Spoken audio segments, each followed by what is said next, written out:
Welcome to Bedtime Japanese. Tonight, let's take a quiet walk to a temple garden just as the sun begins to rise over a calm pond. Our first word means morning.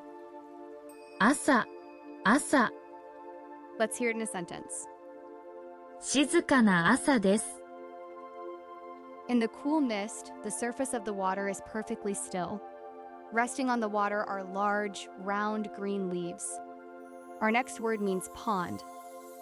池、池、 Let's hear it in a sentence. 池のそばを歩きます。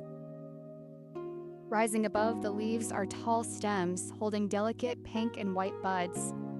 The lotus flower grows from the dark mud below, yet its petals remain perfectly clean. This word means flower.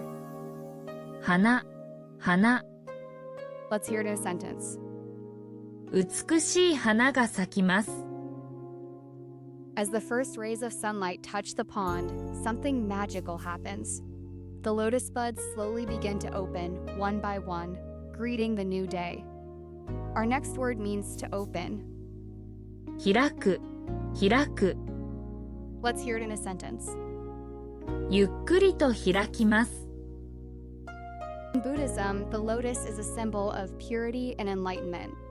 No matter how muddy the water, it always rises above to bloom beautifully in the light. Our final word means pure. 清らか、清らか、 Let's hear it in a sentence. 清らかな心です。Like the lotus resting peacefully on the quiet water, may your mind find stillness tonight. Sleep well and sweet dreams. おやすみなさい。